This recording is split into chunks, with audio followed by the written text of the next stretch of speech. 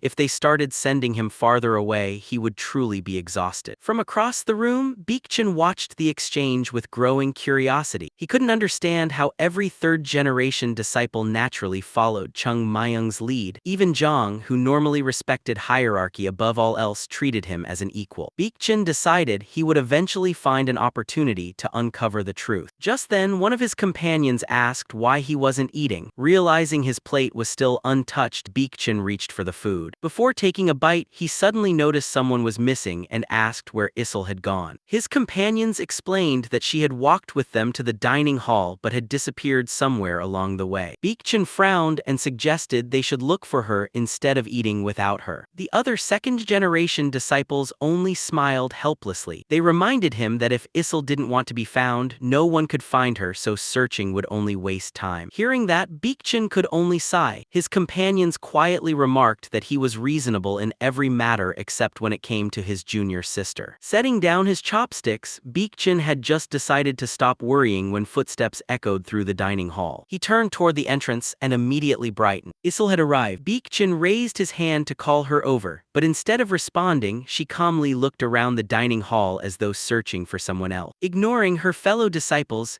Issel looked around the dining hall before walking straight toward the third-generation table. She stopped beside Chung Myung. Feeling someone behind him, he turned in surprise as Issel quietly asked if she could sit with him. The entire second generation froze. None of them could believe Issel had willingly approached someone first. Chung Myung glanced at her familiar face before immediately refusing. Even when she politely asked to speak with him, he repeatedly turned her down, insisting he had no interest in talking and telling her to leave him alone. The second-generation disciples could only watch in disbelief. Gul was equally stunned. In all his time at Mount Hua, he had never seen a junior casually reject a senior, especially someone like Issel. Undeterred, Issel calmly explained that she only needed a short conversation, but Chung Myung remained firm, saying they had nothing to discuss and asking if she would just let him eat in peace. After a brief silence, Issel simply sat down beside him and quietly decided to wait until he finished eating. Chung Myung frowned even more, reminding her that he had already refused and had no intention of going anywhere. Issel answered that she had come specifically to see him. By then, nearly all of the second-generation disciples had gathered around the table to watch the unusual scene. A loud cough suddenly echoed through the hall. Everyone turned to see Baekjin rising from his seat. Looking directly at Chung Myung, he confirmed the boy's name and remarked that he had heard Chung Myung frequently traveled on the sect leader's behalf, so he understood he must be busy. At this time, Issel points at herself questioningly. Chung Myung raises an eyebrow and tells her to apologize because the elder is scolding her for being distracted by personal matters during the celebration welcoming the second generation back. Issel immediately bows to the elder and asks for forgiveness, but he waves his hand, explaining that is not what he means. Chung Myung then tells her to apologize to the seniors instead because she made a mistake in front of them. Issel bows to the seniors, apologizes, and admits she's being narrow-minded. AM laughs it off, saying there is nothing wrong with it, while Baekjin silently lowers his head. Angry, he digs his nails into the table, leaving scratch. Chung Myung notices with a slight smirk and wonders if he should stop. Jang places his hands on the table and congratulates the returning seniors for their hard work. Gul raises his fist and agrees that it is a wonderful day, adding that since even the eldest, Issel, is present, they should begin the celebration. Everyone laughs and starts eating. After a while, the elder lets out a heavy sigh. Without looking at Chung Myung, he asks if he remembers his name correctly. Gul senses trouble and quietly urges Chung Myung to stay polite just this once. Chung Myung looks at the elder in silence before commenting that they have traveled a long way and must be tired. He then casually suggests that if the elder keeps dwelling on the same matter, he should go and rest. Without lifting his head, the elder says he has only one question. Looking at Chung Myung with anger, he asks whether they truly did not meet earlier that day and tells him to answer honestly. Chung Myung smiles and repeats that it is the first time he has seen him, then asks whether the elder was really fooled. Baekjin frowns in anger. Deciding he cannot let the matter continue, he respectfully turns to the mentor and says he has a question. The mentor looks at him in surprise and asks what it is. Baekjin explains that, as far as he knows, third-generation disciples are forbidden from leaving the Mount Hua sect without a special assignment, and wearing civilian clothes instead of the sect uniform is not allowed. He says that earlier that afternoon, he saw a disciple from the Mount Hua sect walking around without a uniform. AM quietly listens as Baekjin identifies Chung Myung as that disciple. Realizing someone has reported him, Chung Myung raises an eyebrow. The mentor frowns and asks if it is true. Baekjin confirms it, calling it a serious violation and suggesting that the mentor investigate Chung Myung's movements that day. To his surprise, AM calmly says there is nothing to worry about. Chung Myung raises his head in surprise while the mentor continues eating and repeats that everything is fine. Hearing this again, Baekjin rubs his ears and wonders if something is wrong with his hearing. After a brief pause, he questions whether the mentor, who is usually strict about the rules, is truly overlooking a third-generation disciple's violation of discipline. Closing his eyes, the mentor explains that Chung Myung is allowed to leave the Mount Hua Sect without permission from the older generation. Beggar is surprised and asks who could possibly grant such authority to a third-generation disciple. Am raises his head and explains that the sect leader gave the order before asking if there is a problem. Beggar rests his fist against his palm and asks if that is really true. Silence fills the dining hall as everyone looks between the mentor and the elder. Suddenly, loud chewing breaks the silence. Beggar turns around and sees Chung Myung greedily eating chicken while casually commenting that the meat is a little tough. Everyone turns to look at him and the elder's face tightens with anger. At that moment, Finance Elder enters the dining hall with his hands behind his back. He walks forward, stops, and calmly looks around. The elder sees him and decides to pursue the matter without backing down. He stands, walks over, and greets the Finance Elder respectfully. The Finance Elder waves away the formalities, saying he only comes to check on everyone and is glad to see them enjoying themselves. He then asks Am to keep an eye on everyone without letting the celebration go too far. Beggar then says he has something to report, surprising the Finance Elder, who asks what happened. Beggar says he is embarrassed to mention it, but earlier that day he saw a third-generation disciple drinking at the inn. As soon as the Finance Elder hears this, he narrows his eyes in disbelief. He repeatedly questions whether a third-generation disciple was really drinking, asks if Beggar is certain, and wants to know which disciple he saw. Beggar confidently confirms that he witnessed it himself despite Chung Myung denying it. Thinking Chung Myung started the provocation, he points him out as the disciple involved. Chung Myung continues eating while glancing at him from the corner of his eye. After seeing who it is, the Finance Elder immediately calms down and asks if the disciple is Chung Myung. Beggar confidently confirms it and repeats that he saw him drinking. To his surprise, the Finance Elder simply asks what is wrong with that. When Beggar repeats that a third-generation disciple was drinking outside the Mount Hua Sect and considers it a violation,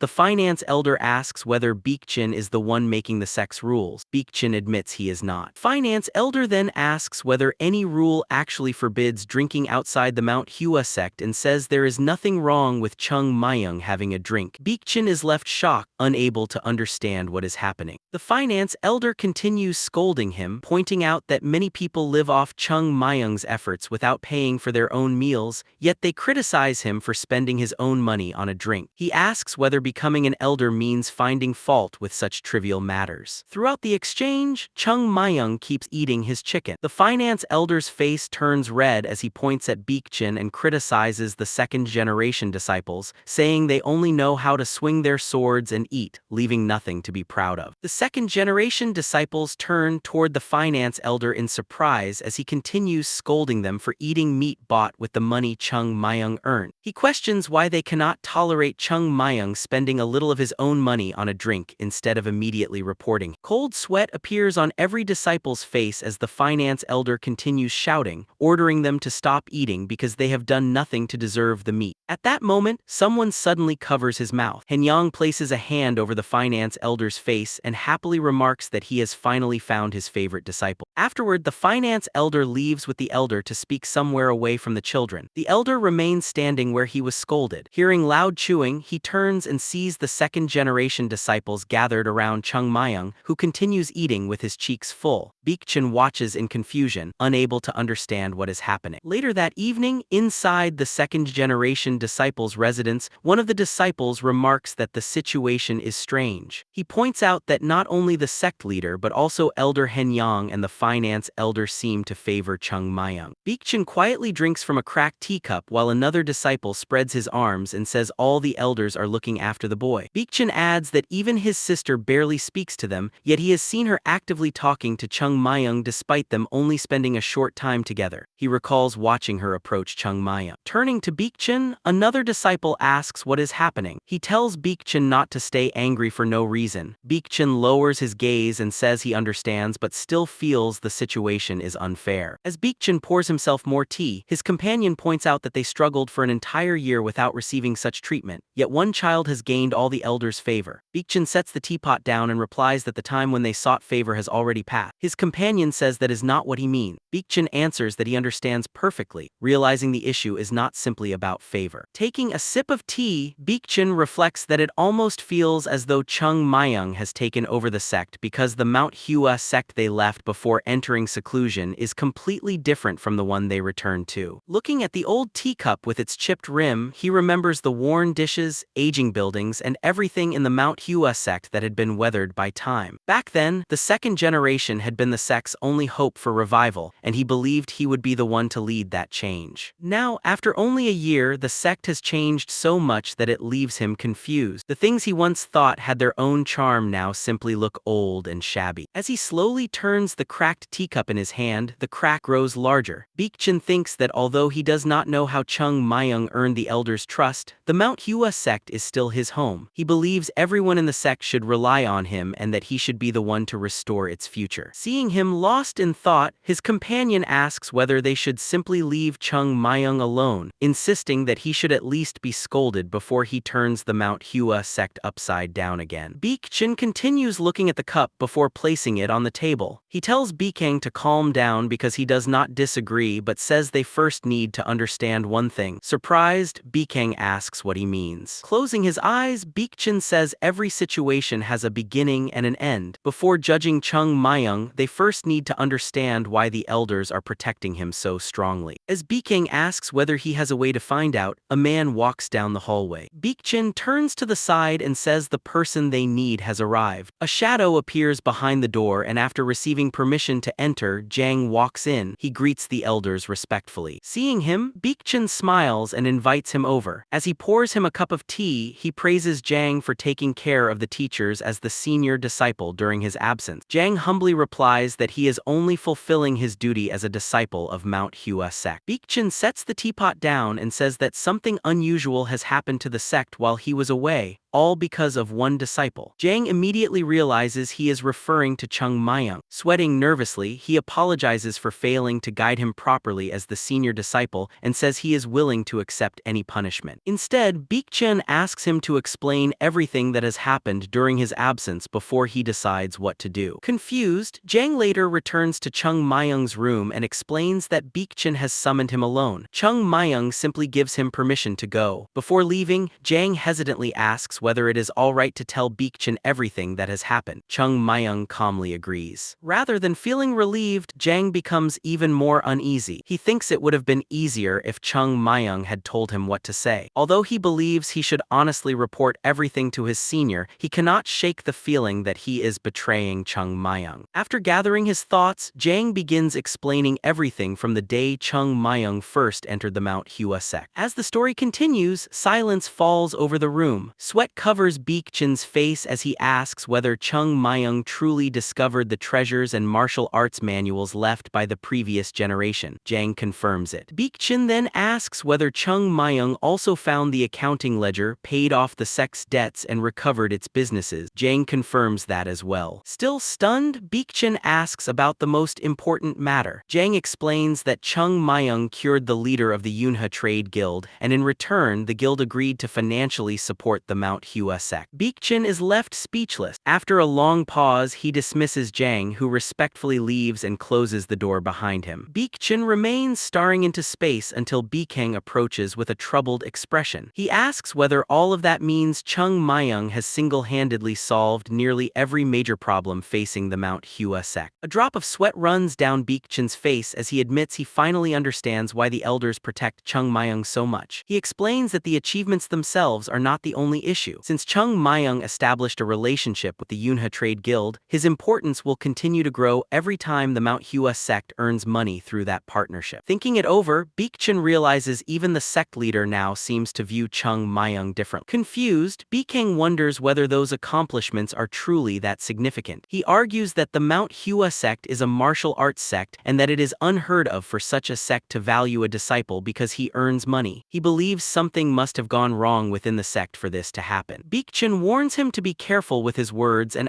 asks whether he is criticizing their elders and teachers. Beekang immediately lowers his head and says he never intended that. After a moment, Beekchin admits there is some truth to Beekang's opinion. He agrees that the Mount Hua Sect is a martial arts sect, not a trade guild, no matter how much money Chung Myung earns. Martial training remains the sect's highest priority. Picking up his cup, Beekchin points out that the Huadong meeting is approaching. He says that once the elders begin preparing for it, they will no longer have time to focus on the younger generation. They will have no choice but to return their attention to martial training and the sect's original purpose. Beekchin looks at Beekang, who asks whether not only the second generation but also the third generation will participate in the upcoming meeting. Beekang says that if so, the younger disciples also need proper training, and as elders they should protect the third generation from disgrace rather than focus only on themselves. Beekchin nods and tells him to continue. Beekang explains that while it is important for the second generation to train, they also have a responsibility to guide the next generation. With a slight smile, he suggests personally overseeing the third generation's martial arts training. Beekchin praises Beekang for caring about and protecting the Mount Hua Sect more than anyone else. At the same time, he realizes that simply drawing the elders' attention will not be enough. Thinking of Chung Myung, he concludes that if things continue this way, the third generation will eventually surpass the second. Before that happens, however, they need to be properly taught why they should respect their senior. Striking the table with a trembling hand, Beekchin strengthens his resolve. Beekang smiles and says he hopes Chung Myung's martial arts are as impressive as his achievements. Otherwise, he believes Chung Myung will have a difficult time. The next morning, sunlight shines over the Mount Hua Sect. Chung Myung is still asleep in bed. Jang looks at him, relieved that he had worried for nothing. As Chung Myung turns over in his sleep and quietly mutters something, Jang wonders where all of his dignity has gone. Gul asks how the meeting went. Sitting on the bed, Jang explains that Beekchin made him recount everything Chung Myung has done since joining the Mount Hua Sect. Gul asks whether he really told him everything, and Jang confirms that he did. When Gul asks if anything happened afterward, Jang says nothing did and wonders what would have been the point of hiding anything. Gul then asks how Beekchin reacted. Looking at the sleeping Chung Myung, Jang says the reaction is exactly what anyone would expect and thinks Chung Myung is completely reckless. He cannot understand how anyone would dare inconvenience not only the elders but even the mentor. Jang reflects that Beekchin has never been especially strict with the third generation, but now that their relationship has become strained, everyone knows things will change. Gul sighs, saying the others will end up suffering for it as well. Both of them let out a heavy sigh. Jang says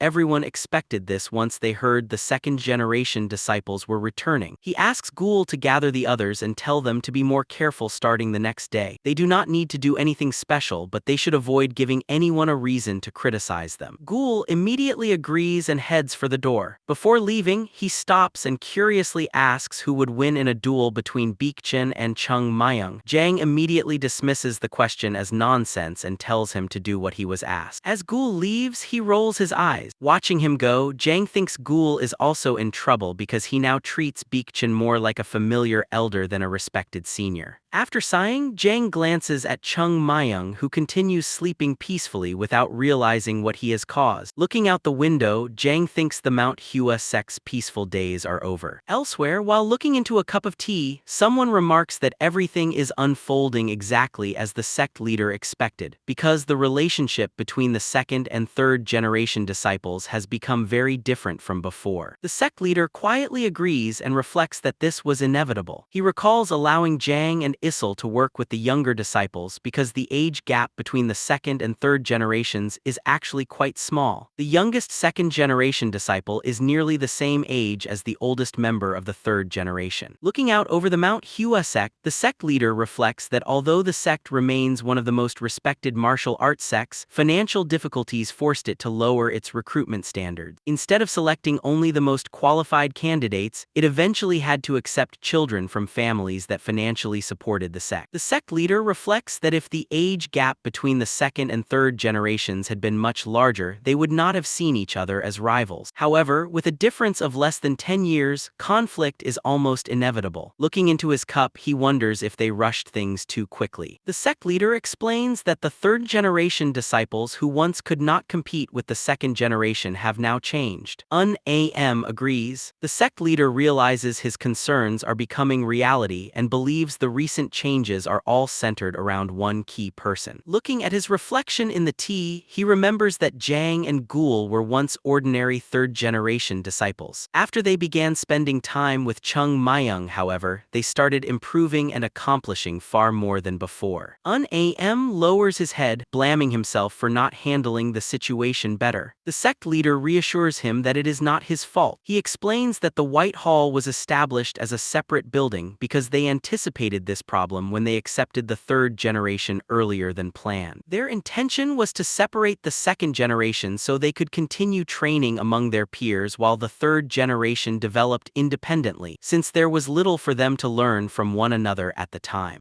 Am asks what they should do now. Taking a sip of tea, the sect leader says people naturally clash from time to time and believes things will eventually settle down. Am worries that they are still responsible for their disciples and asks what will happen if a serious conflict breaks out. Smiling, the sect leader tells him to trust Baekjin, explaining that he is not someone who loses his temper easily. Hearing Baekjin's name, Am remains unconvinced. The sect leader asks whether Baekjin is not a polite and responsible disciple. Although his pride has been hurt, he believes Baekjin is not the type to let the relationship between the second and third generations deteriorate. He is confident Baekjin will resolve the situation on his own. Am simply responds with a doubtful remark before taking another sip of tea. Looking out the window, he still feels the situation is far from good. The next day is bright and clear. The third generation disciples lie exhausted on the training ground, begging for a chance to rest because they can barely move. Chung Myung looks at them and explains that repeated hardship makes both iron and people stronger. He adds another saying, causing everyone to stare at him in confusion because it makes little sense. At that moment, heavy footsteps approach. Baekjin enters the training ground and sternly asks who allowed them to lie down during training. The students immediately turn toward him. Walking past them, Baekjin says the second-generation disciples came because they were concerned, and their worries were justified since the younger disciples slack off without supervision. Chung Myung watches him in confusion. Baekjin asks whether they really think they can rest when the Mount Hua Sect has the upcoming South Valley meeting to prepare for. He then orders them to clean the training grounds after practice and make sure the entire sect is spotless. As the second-generation disciples leave, they explain that this is the punishment for slacking off. The third-generation disciples remain frozen, confused by the sudden order to clean. Ghoul wonders why the second-generation disciples suddenly appeared. Someone asks what is wrong with them, and Chung Myung calmly folds his hands behind his back before wondering if they ate something bad. Suddenly, he sharply turns his head to the side. Chung Myung looks at Ghoul in confusion and asks what he is staring at. Ghoul frowns, wondering whether Chung Myung has any conscience at all. Later, inside a room with the doors tightly shut, the third-generation disciples are drilled under strict orders. They are told not to bend their knees while walking, to march properly, and even to ask permission before leaving to get a drink of water. Ghoul suddenly stops and puts his hands on his hips, complaining that it is unbearable. He says he is used to being beaten during training, but this kind of treatment feels like torture, and he never thought the elders would act this way. Jang frowns and says the elders seem determined to bring back the old rules. Ghoul complains that there used to be a rule requiring Mount Hua Sect disciples to never let go of their swords, wondering whether that means carrying them to meals, the bathroom, and even while sleeping. He also points out that everyone gets punished even when only one person makes a mistake. Ghoul asks Jang whether they should do something about it. Folding his arms, Jang asks what they could possibly do. Ghoul argues that the elders are going too far, openly humiliating them, and should not be allowed to continue treating the students this way. Jang sighs and turns to Chung Myung, asking whether they should do something. Chung Myung asks what exactly they should do. Jang explains that the elders clearly want the younger disciples to submit to them. He says he knows Chung Myung well enough not to expect him to bow, but if he simply gives them what they want, the situation might improve. Chung Myung interrupts and asks what exactly they want. Jang begins clarifying his point, but Chung Myung cuts him off again. Standing up with his hands on his knees, he says he has a much better solution that will settle everything. As he confidently walks toward the door, Jang grows suspicious and asks what he means. Smiling, Chung Myung opens the door and casually announces that he will simply beat up the elders. The hallway is packed with people. Jang's expression changes instantly as he shouts for everyone to stop Chung Myung before he gets away. Chung Myung's eyes light up as he dashes through the hallway. The others grit their teeth and rush after him, convinced they will be in serious trouble if they fail to stop him. He sprints past everyone at incredible speed, knocking one disciple to the floor. Someone shouts that Chung Myung is too fast to catch this way. Another disciple jumps in front of him to block his path, but Chung Myung effortlessly ducks and slips past everyone trying to grab him. With the exit in sight, he races toward the doors, but they suddenly swing open as more elders rush inside. Several of them seize his arms while others pile on, shouting for everyone to help hold him down. More disciples jump into the struggle. One grabs Chung Myung's leg and the others quickly latch onto him as well. Just as Chung Myung tries to leap free, Ghoul charges in and tackles him face first onto the floor. Chung Myung struggles and demands to be released, but Ghoul shouts for everyone to ignore him and not let go under any circumstances. Still trying to break free, Chung Myung complains that these lunatics are using methods that were unacceptable even 1,000 years ago. He kicks his legs and tries to push himself up on his hands, but someone immediately shouts for everyone to hold him even tighter. Ghoul grabs Chung Myung by the shoulders and warns that attacking an elder will get him expelled from the Mount Hua Sect. Jang steps forward and says he understands Chung Myung's frustration, but now is not the time. He reminds him that the South Valley meeting is approaching. Still furious, Chung Myung listens as Jang asks him to think about the situation. Baekjin is responsible for leading the second-generation disciples, and if Chung Myung beats him now, how will he be able to represent the sect afterward? Chung Myung immediately says he only intends to beat Baekjin enough that he can still fight, since controlling his strength is his specialty. Jang sighs, knowing from experience that Chung Myung is capable of doing exactly that. Even so, Jang insists that he cannot allow it. He asks Chung Myung to consider whether the elders would have any dignity left if one of the third-generation disciples defeated them. He then urges him to endure the situation a little longer, saying that no matter how difficult things are now, it is still better than being humiliated by the South Valley disciple. Hearing the South Valley meeting mentioned again, Chung Myung gradually calms down. He lowers his gaze and lets out a breath. Ghoul looks toward Jang, who gives a small nod. Ghoul slowly releases Chung Myung and everyone else lets go as well before stepping back. Sitting on the floor, Chung Myung asks whether he really has to wait until after the South Valley meeting. Jang confirms that he does. Chung Myung agrees, saying he will respect the elders' efforts. Jang closes his eyes in relief, feeling grateful enough to nearly cry. A moment later, Chung Myung asks what he should do if the elders challenge him first. Jang shakes his head, saying he does not think that will happen. However, if it somehow does, he admits he will have no answer and tells Chung Myung he can do whatever he thinks is necessary. Chung Myung smiles, confirms that answer, and finally accepts it. Later, Baekjin is asked how things went. He replies that, surprisingly, Chung Myung remained calm. Although he was obviously angry, he neither resisted nor caused any further trouble. This is completely different from what Baekjin expected. He had assumed Chung Myung would immediately lose his temper if provoked. His original plan had been to use that reaction as an opportunity to discipline him and teach him not to challenge the elders. Thinking back to Chung Myung's restraint, Baekjin wonders if he is not as reckless as he first believed. He then asks Baekjin whether they pushed too hard. Baekjin replies that they already went as far as they reasonably could. If they had gone any further, even they would have been in the wrong. Baekjin continues reflecting before asking about the other third-generation disciples. Baekjin says they briefly observed them and aside from the unusual training, nothing else stood out. Baekjin adds that they cannot wait any longer. The elders could express their dissatisfaction at any time, and with the South Valley meeting approaching, the second generation also needs to begin preparing. Baekjin agrees, saying the time has come to act. Remembering Jang and Ghoul from before they entered closed-door training, he reflects that they were once innocent children. Looking at them now, he is surprised by how much they have changed in only a year. He concludes that people naturally become like those they spend time with. Because of that, he believes there is no reason to punish the entire third generation. Thinking of Chung Myung, Baekjin realizes the real issue lies with only one disciple. When Baekjin asks what they should do, Baekjin replies that they should simply follow the rules of the Mount Hua Sect and take especially good care of their precious Chung Myung. Baekjin looks toward the Mount Hua Sect and says that although Chung Myung is a little difficult, he will become a worthy swordsman. Problem, he believes, is only the method. He says he would rather not use harsh measures, but with so little time left, they have no other choice. Beking smiles and agrees that one day the younger disciples will understand the elder's intention. Beekchin smiles back, believing that even if it is painful now, they will understand in the future. That night, the sect is quiet under the bright moon. No lights are visible inside the building. The door slowly opens and Chung Myung carefully peeks outside. After confirming no one is around, he quietly slips out with his sword. After running for a while, he reminds himself not to return to the same place twice. Walking through the forest, he thinks that although he has already been caught twice, there will not be a third time because no one gets caught 3 times doing the same thing. Letting out a sigh, he finds it ridiculous that he has to avoid a group of youngsters. He remembers Ghoul complaining that the elders invented pointless rules and tried to train everyone with them, thinking that if he wants something done properly, he should handle it himself. He also recalls Jang asking him to be patient. As he continues through the forest, he realizes something has been bothering him lately. Whenever he looks at Jang, he is reminded of the sect leader. Their faces are different, but the worried expression they both wear whenever he causes trouble is almost identical, and unexpectedly it makes him feel a little guilty. Looking up at the night sky, Chung Myung decides to wait until the Huadong meeting is over. Although he originally wanted to beat up the Beak generation, what he truly wants is to deal with the Southern Edge sect. After walking farther into the forest, he finds a suitable clearing. Gripping his sword with both hands, he slowly begins drawing it from its scabbard. A faint rustling suddenly comes from behind him. Chung Myung immediately turns and scans the surrounding. His eyes widen as he cautiously looks in every direction, wondering whether someone is there. Closing his eyes, he complains that he cannot even relax in peace. He immediately thinks of Issel, remembering how she constantly follows him whenever he is alone. She usually keeps her distance when he is with the other third-generation disciples, but somehow appears out of nowhere whenever he is by himself. Since her presence is so difficult to sense, he can never avoid her in advance. Figure gradually appears through the fog. Seeing her glowing eyes, Chung Myung briefly wonders if she is a ghost. Although he has lived for decades, he has never seen one. He slowly reaches for his sword, reminding himself that people with extremely weak Kai can be nearly impossible to detect. Just then, Issel quietly calls out to him. Seeing her reflection in his blade, Chung Myung's pupils shrink in surprise. Under the bright moon, he spins around and angrily complains that she should at least make her presence known because she nearly scared him to death. Issel calmly points to herself, reminding him that she is his senior while he is her junior, and then points out that he should show proper manners toward his elders. Annoyed, Chung Myung asks why she is following him. Issel questions that assumption, causing Chung Myung to awkwardly correct himself. Embarrassed, he thinks that if the sect leader saw him now, he would probably laugh at the sight of a girl young enough to be his granddaughter lecturing him about manners. After letting out a sigh, Chung Myung stares at Issel. Looking into her eyes, he thinks that no matter how beautiful she appears on the outside, it is impossible to know what she is really thinking. Issel notices the sword in Chung Myung's hands, making him tense. Narrowing her eyes, she says it is the sword that creates Plum Blossom. Chung Myung's expression changes. Scratching his head awkwardly, he claims he has no idea what she is talking about. He tells her she is imagining things and insists she should stop wasting his time. Ignoring his denial, Issel asks him to teach her. Chung Myung freezes in shock and asks her to repeat herself. Issel calmly repeats that she wants him to teach her the sword that creates Plum Blossom. Confused, Chung Myung realizes this is the real reason she has been following him. Looking at the sword in her hands, he thinks she would normally question where he learned a technique that does not belong to the Mount Hua Sect or accuse him of using some strange